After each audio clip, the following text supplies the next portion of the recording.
आज 19 तारीख है और 23 को वित्त मंत्री निर्मला सीतारमण जी अपना 7वां बजट प्रस्तुत करेंगी। और जैसा कि अमूमन होता है, इस बजट को बनाने से पहले वह उद्योगपतियों से, इंडस्ट्रियल लॉबीज से, कुछ किसानों के संगठनों से और अन्य ऐसे तमाम इकोनॉमिस्ट से, बैंकर्स से मिलकर उन्होंने विचार विमर्श किया है। लेकिन क्या वो इस देश के आम आदमी से मिली हैं? क्या वो उन परिवारों से मिली हैं, आधे इस देश के लगभग वो परिवार जो दिन की 3 वक्त की रोटी नहीं खा पा रहे हैं? क्या वो उन महिलाओं से मिली है जो महंगाई का सबसे ज्यादा दंश झेल रही हैं? क्या वो उन किसानों से मिली हैं जो अपनी उपज का सही दाम मिल जाए इसके लिए संघर्षरत हैं? क्या वो इन युवाओं से मिली हैं जो बेरोजगारी का दर्द झेल रहे हैं, जो पेपर लीक होने पर प्रताड़ित हो रहे हैं? सवाल और लब्बो लबाब एक है कि क्या वो असल हिंदुस्तान से मिली हैं? और यह स्पष्ट है कि वो उनसे नहीं मिली हैं। और यह भी स्पष्ट है कि बजट हर बार की तरह चंद पूंजीपतियों को और अमीर बनाने के लिए और मोनोपोलीज क्रिएट करने के लिए बनाया जा रहा है। मार्च 2024 उत्तर प्रदेश के झांसी के रहने वाले किसान पुष्पेंद्र, छोटा सा उनका खेत था जो अमूमन किसानों का होता है, वहां पर मटर और गेहूं लगाते थे। हर किसान की तरह लगातार वो भी नुकसान झेल रहे थे और हर किसान की तरह उनकी आमदनी घट रही थी, उनका खर्चा बढ़ रहा था क्योंकि खेती के उपक्रम पर जीएसटी है, डीजल महंगा है, खाद महंगी है, कीटनाशक महंगा है। तो उनके ऊपर करीब 1,04,000 का लोन हो गया। वो ये ऋण चुका नहीं पाए और उन्होंने अंत में थक हार कर आर्थिक तंगी के चलते आत्महत्या कर ली। फसल बर्बाद हो गई, मौसम खराब हुआ, ऋण बहुत था सर पे 1,04,000 का। वो पूंजीपति तो थे नहीं जिनका 16 लाख करोड़ माफ हो जाता, तो उन्होंने थक हार करके आत्महत्या कर ली। लेकिन इनके बारे में शायद वित्त मंत्री को, इनके बारे में शायद मोदी जी को, इनके बारे में सरकार को शायद पता ही नहीं है, तो बजट इनके लिए बनेगा ही नहीं। इस देश के 48% परिवार कहीं ना कहीं आर्थिक तंगी का सामना कर रहे हैं। ये मेरे आंकड़े नहीं है, ये लोकल सर्कल्स का आंकड़ा है, व्यापक सर्वे उन्होंने किया है। आय पहले की अपेक्षा में कम हुई है, लोग बचत का सहारा, जो पहले की बचत थी उसका सहारा लेके जीवन यापन कर रहे हैं, खर्च कम होने का नाम नहीं ले रहा और आज देश की हालत आमदनी अठन्नी और खर्चा रुपया हो गया है। रोटी महंगी है, कपड़ा महंगा है, शिक्षा महंगी है, बिजली महंगी है, ट्रांसपोर्ट महंगा है, ये खर्च बढ़ते चले जा रहे हैं और विवश है परिवार अपनी भविष्य की जमा पूंजी को खर्चने के लिए। तो बजट आने के जस्ट पहले, और आप लोगों से मैं गुजारिश करूंगी, आप लोगों से दरख्वास्त करूंगी, आप लोगों से अनुरोध है कि यह सारी प्रेस कॉन्फ्रेंस हम कुछ स्लाइड्स के माध्यम से आपको यहां पर दिखाने जा रहे हैं, क्योंकि समझना जरूरी है कि बजट के जस्ट पहले देश की अर्थव्यवस्था का क्या हाल है। और शुरुआत हम उस आपदा से करते हैं जिससे कि यह देश जूझ रहा है, और वो है बेरोजगारी। गुजरात की टूटती हुई रेलिंग और मुंबई में कम पैसा देने वाली एविएशन के लोडिंग सेक्टर की नौकरियां और वहां पर आई लाखों की भीड़ इस सरकार की फिजूल की दलीलों का पर्दाफाश करती है। भयावह बेरोजगारी से हमारा देश जूझ रहा है। आंकड़े आपके सामने हैं, पहली वाली स्लाइड पे जाइए। आर्थिक कुप्रबंधन, नोटबंदी, आधे अधूरे जीएसटी और अकुशल कोविड प्रबंधन के चलते इस इकोनॉमी को 11.5 लाख करोड़ का नुकसान हुआ और 1.5 करोड़ से ऊपर नौकरियां नष्ट हो गई। मोदी जी के कार्यकाल में यह स्लाइड जरूर देखिएगा, करीब करीब 3 लाख केंद्रीय पीएसयूज की सरकारी नौकरियां नष्ट हुई हैं। जो संविदा पर काम करते थे, अगली स्लाइड प्लीज, जो संविदा पर काम करते थे उनकी संख्या 2013 में 19% थी, वो 2022 में जो लास्ट ऑफिशियल आंकड़ा है बढ़ के 43% हो गई। ये आपदा है हमारे वक्त की, लेकिन अब मोदी जी इतनी लंबी फेंक रहे हैं कि आप लपेट ही नहीं सकते। उन्होंने 8 करोड़ रोजगार दे दिए। किसको दिए, कहां दिए, कहां है ये नौकरियां? क्यों इतना छुपाकर, क्यों इतना ढक कर दी गई? किसी को पता ही ना चला, ना नौकरी करने वाले को पता चल रहा है, ना देने वाले को पता चल रहा है। इस देश में एक और बहुत बड़ी आपदा है और वो है आर्थिक असमानता। आज हमारे देश में आर्थिक असमानता की जो दर है वो ब्रिटिश राज, ब्रिटिश हुकूमत के वक्त से भी बदतर है। इस देश की 1% आबादी, और अगर आप उस ग्राफ को ध्यान से देखिएगा, जो लास्ट वाला ग्राफ है, वो 1% आबादी का इस देश की वेल्थ, 40% वेल्थ पर आधिपत्य है। और इस देश की आधी आबादी की वेल्थ भी आप क्लियरली देख रहे हैं, जो पहला ग्राफ है। इतना अंतर है, इतनी बड़ी खाई है, इतनी बड़ी आर्थिक असमानता है। इस देश का अमीर और अमीर हो रहा है, इस देश का गरीब और गरीब हो रहा है। क्या बजट इस खाई को पाटने के लिए कुछ करेगा?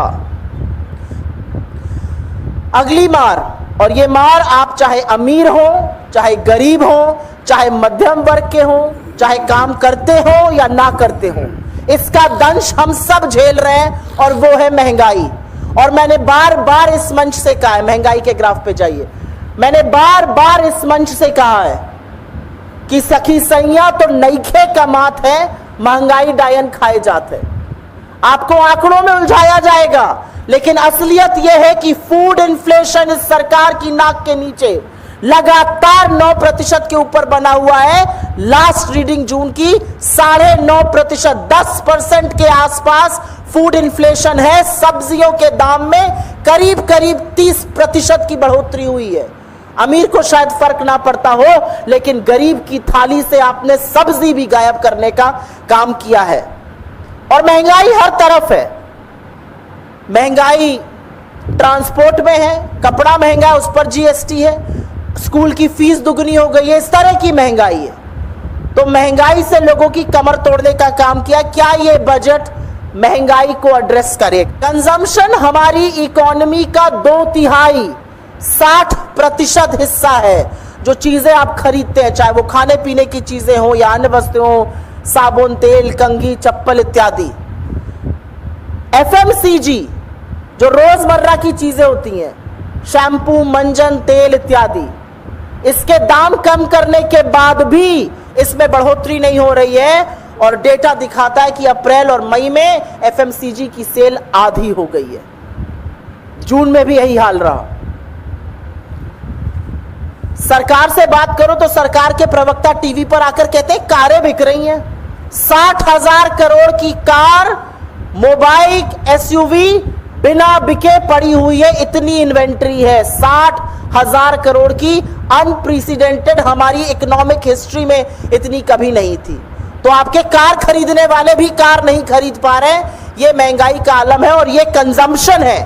ये इस देश का कंजम्पशन है जो पूरी तरह डेंट हो चुका है। और ये डेटा मेरा अपना नहीं है, ये federation of automobile dealer association का डेटा है। 60,000 करोड़ रुपए का इन्वेंट्री बिना बिके पड़ी हुई है। यह है कि हिंदुस्तान में एक सेविंग का कल्चर है। बचपन से सिखाया जाता है 10 रुपए कमाओ तो 2 तो बचाओ। और ये कल्चर एक है और इस कल्चर ने हमारी इकोनॉमी को बड़ा सुदृढ़ रखा है। लेकिन इतना दंश महंगाई का, बेरोजगारी का, कम आय का हम झेल रहे हैं कि आज घरेलू ऋण जो 25% जीडीपी से कभी क्रॉस नहीं किया, वो 41% के पास है। घरेलू ऋण 41%, 41% ऑफ जीडीपी है। और सेविंग घटकर 6% से कम ऑफ जीडीपी पर आ गई है। ये 50 साल में सबसे कम आंकड़ा आया था। और टैक्स की मार तो बेशुमार है। एक लॉबी आती है जब बजट आने लगता है, हमारा इनकम टैक्स कम कर दीजिए। टैक्स हर व्यक्ति देता है, चाहे गरीब हो चाहे अमीर हो। हर व्यक्ति इस देश का टैक्स देता है और असलियत यह है कि इस देश का गरीब हमसे और आपसे ज्यादा टैक्स दे रहा है। इस देश के आधी आबादी जो सबसे गरीब है वो जीएसटी का 64%, जो कुल जीएसटी आ रहा है उसका 64% वो लोग दे रहे हैं। पेट्रोल और डीजल की वसूली तो आपको पता ही है, 5 बड़ी बड़ी कंपनियां हैं।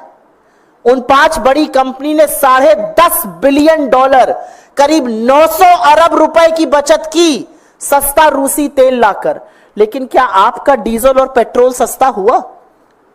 यह है, और इसका फलसफा है कि आज आप पर ऋण कहीं ज्यादा है और आपकी बचत खोखली हो रही है। लोग अपनी भविष्य की जमा पूंजी खर्चने को मजबूर हैं। अब बात करते हैं जो गुलाबी अखबार आपसे बताते हैं इन्वेस्टमेंट की। Investment is an act of faith. आपसे कोई कहेगा मेरी कंपनी में पैसा लगा दीजिए, तो आप कंपनी के क्रेडेंशियल्स देखिएगा, कैसे लोग हैं, कैसा धंधा है, आगे चल के कैसे वो बढ़ सकता है, इत्यादि इत्यादि। बड़ी बड़ी बातें मोदी जी करते हैं, उनसे बड़ा ढोंग और उनसे बड़ा ढोल इंडस्ट्री वाले पीटते हैं। लेकिन असलियत यह है कि they are not willing to put money where their mouth is. Sluggish investment पूरी तरह से कुंद है, इन्वेस्टमेंट पूरी तरह से मंदा है, सुस्त है। और अगर ग्रॉस फिक्स्ड कैपिटल फॉर्मेशन जो एक मानक होता है इन्वेस्टमेंट का देखा जाए तो यूपीए के टाइम पर यह जीडीपी का 30% होता था, आज 20 से 25% के बीच में अटका हुआ है।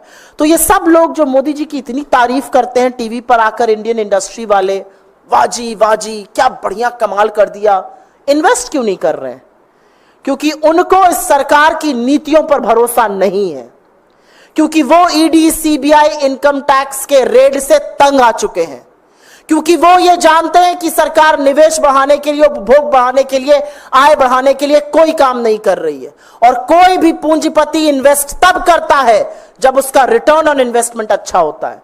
अगर देश खरीद ही नहीं रहा है चीजें तो लोग बनाएंगे क्यों?